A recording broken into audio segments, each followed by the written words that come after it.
Hey guys, Dave from Nerdarchy here, for Nerds by Nerds, hanging out with some of my esteemed colleagues. I'm Ted. I'm Nate. And so we're going to be doing a Game Master Tips world building, and we're going to build a god today, the god of magic. So we've got the god of knowledge and magic in the Chimes of Discordia, and the only thing we really have for her is the name Quinthal. Quinthal, yeah. And I think I actually what I actually did was god of knowledge, magic, knowledge, and mysteries. Yeah, I thought it was mystery, secret, something like that. Yeah, so I know one of the things we want to do is we want to reuse a lot of our gods, so we kind of give them like the guy, like the meta, right? Is the gods are all pretty much kind of neutral, and it's actually the followers in the world that give them the good or the evil, right? So they actually have followers of each, and they don't care that much because they're just collecting like coins anyway. Yeah, the more reverence they get, the better. I mean, they may actually have certain views that they instill in the world, but so they have different aspects, and so you kind of have the good aspect here of mysteries, knowledge, and magic, discovery versus like destruction and secrets, forbidden secrets. Yeah. So like I would see actually the magic, knowledge, and mysteries is kind of like the neutral. The good part of that is actually unraveling mysteries, sharing knowledge. Using magic to do good, right? Where the dark aspect of that is destructive magic, hoarding secrets, or hoarding knowledge, make basically secrets, and mystery, and creating mysteries as opposed to solving them. So almost like it would almost be like a deception type thing. So that given, like we can definitely go with our cleric domains is easy enough is knowledge. Right off the bat, that's a given, and that doesn't actually matter which aspect you go with. Right. A dark aspect, they might gain access to trickery if they choose that path. So pretty much though, like I think for the good path, it's only knowledge. Like I don't see anything else really fitting. Yeah, until there's one for magic. Yeah, you're pretty much stuck. No, it's not bad. It's stuck. It's a really good one. I love it. I mean, that's what my cleric is. Knowledge is like, really good. Yeah, I just feel like but the dark aspect will have the choice between trickery or knowledge, and the other aspect will have it'll be just knowledge for now until they come out with some other ones, or if we actually just make our own. There you go. That's an option. So that that works out fine. Tech keeps bitching at me, so we need to come up with a holy symbol. I've got a 4th level character here who's got this god or goddess, as the case may be, is, and I really don't have any real tenets of religion. I don't have anything to work with. So beyond the actual mechanics of what the cleric is, I think I just gave you some tenets. Yep, great. I've got something to work with. I've got some tenets.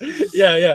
So now you're all about finding the secrets and dispelling them, if you will, spreading the knowledge, using your magic to do good in the world. We have that.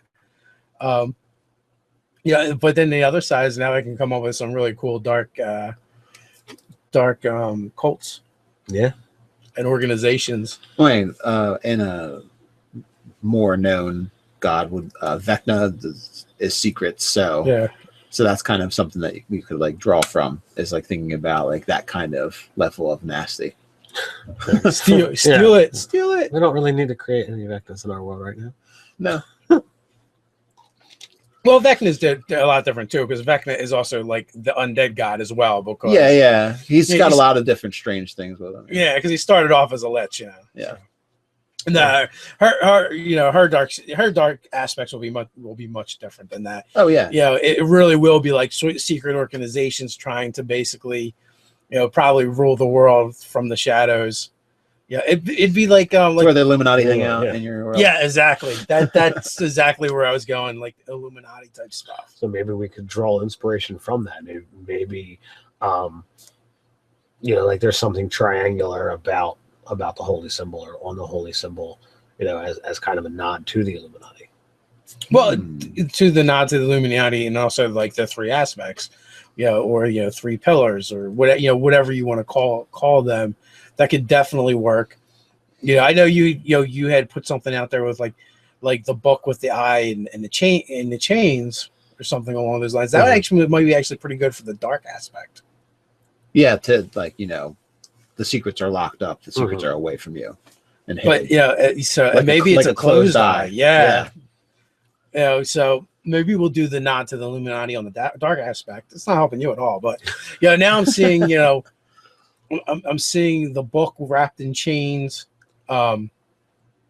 Maybe like almost like a lock on the center of it, and in that lock, that's where the closed eye is.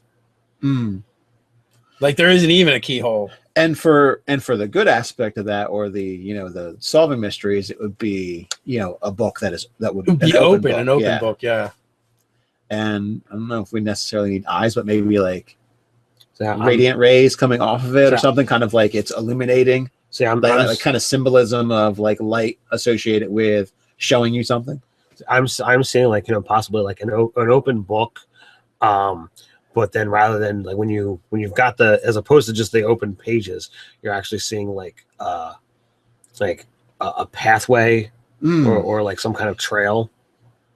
So like on the edges of it, you totally have an open book, but inside that, it's like that winding trail leading somewhere,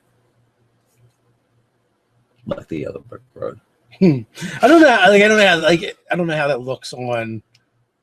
I'm trying to think, like when I think about it, I'm trying to think like how would that look on the holy symbol? That's true. How does that look hanging from your neck, kind of deal, right? Yeah, true.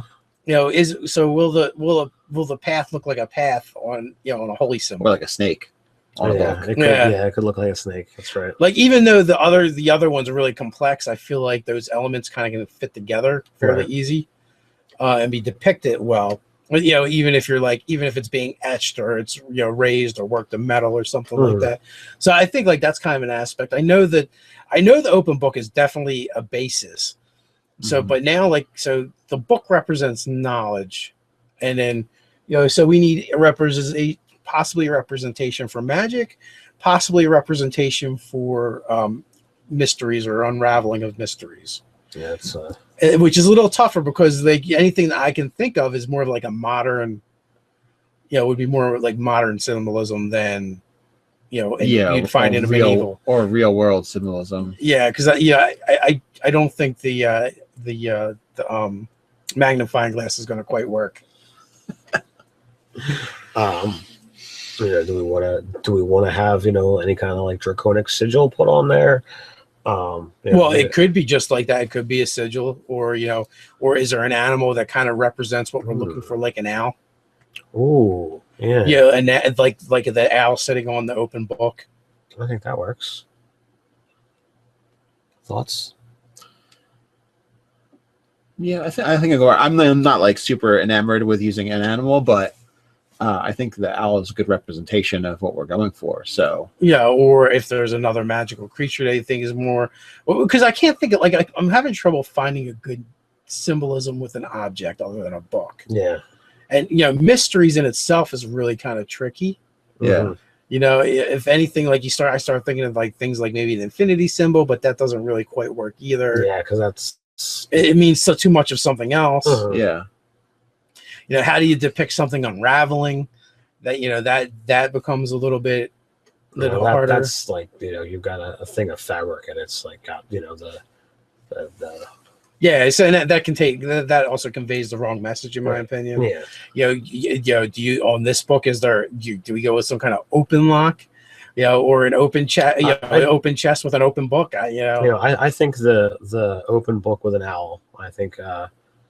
Totally works, and there's depending upon what level of artisanship you want to go with, you can have that changed around or manipulated in some way, shape, or form. But just the owl on top of the book is kind of like the basic design.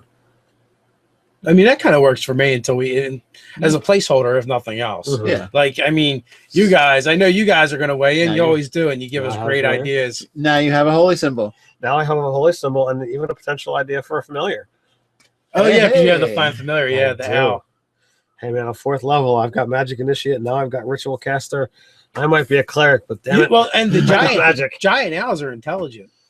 And I mean, always have is so are giant eagles. So like there could definitely be some cool stuff with that we could think of as far as maybe an order or organization that has something to do with this god. Right. You know, and you know, back I always wanted to do back in like second edition, like we were kind of making up like custom rules for paladins. Mhm. Now you don't have to really do that as much, but I really love the idea of the bardic paladin.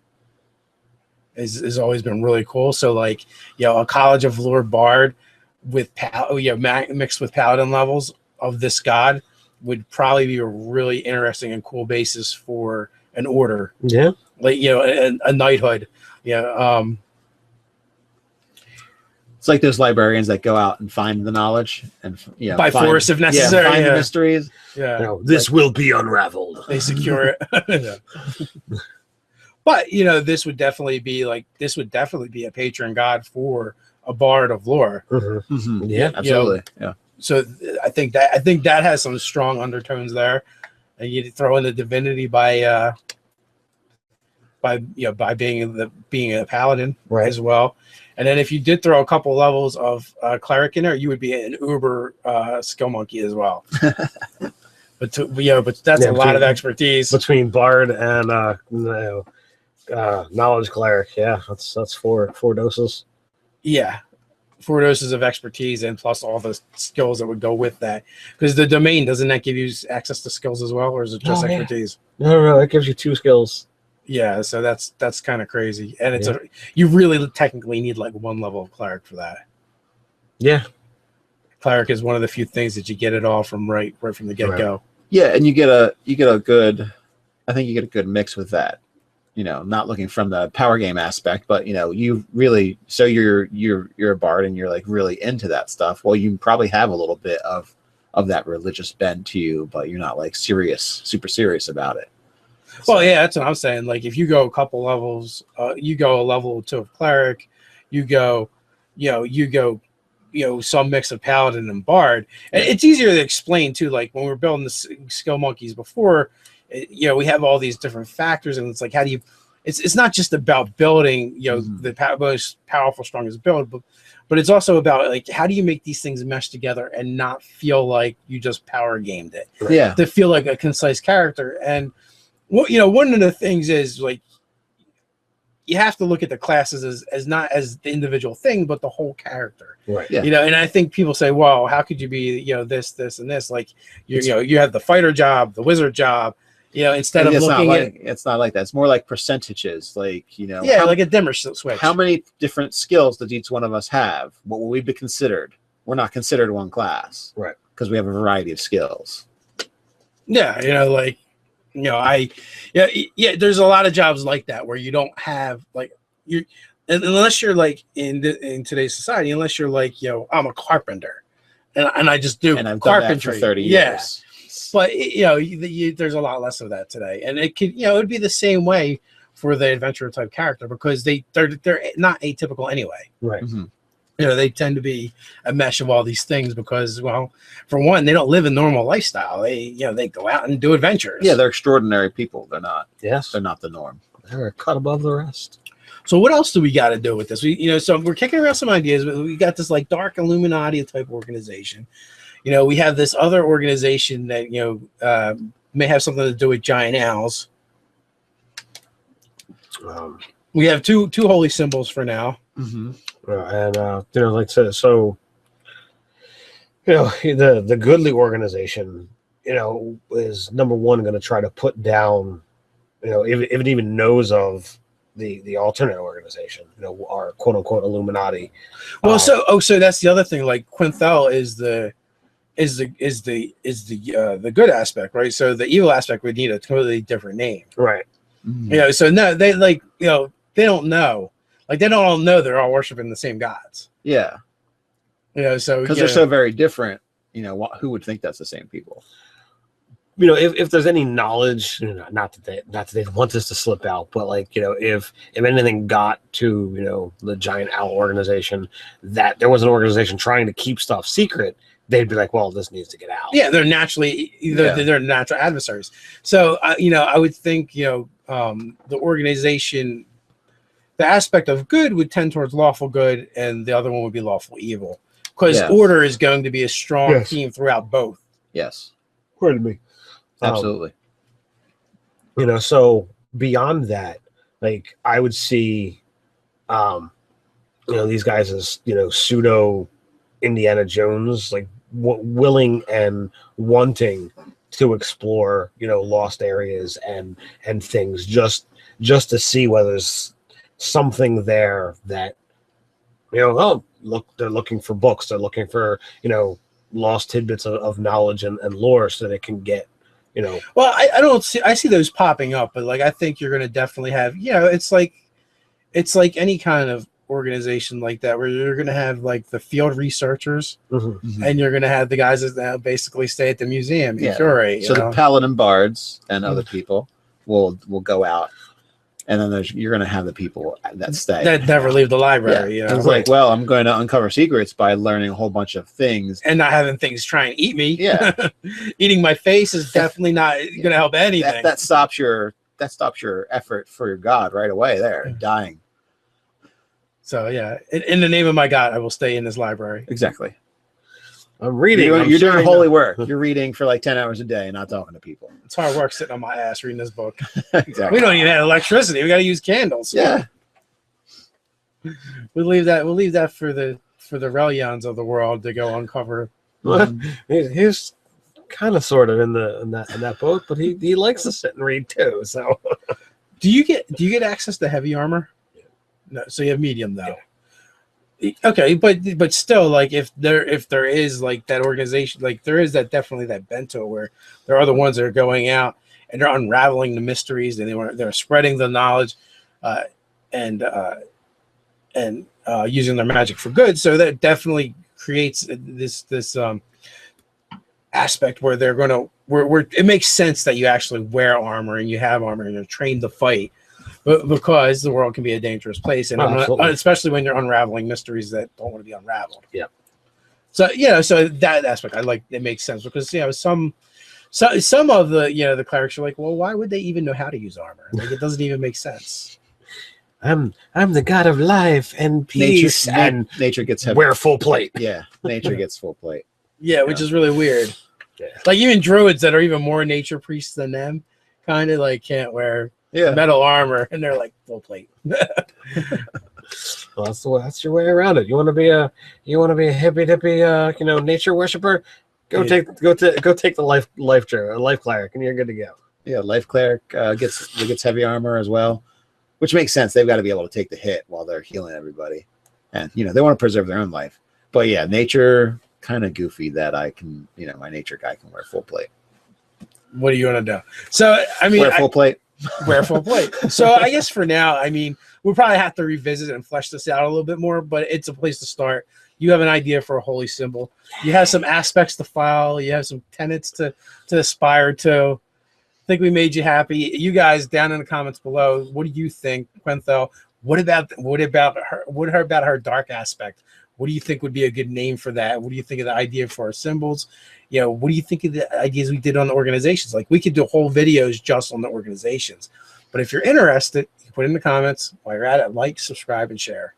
You can check us out on nerdarchy.com. Also join the conversation over on Reddit. So until next time, stay nerdy.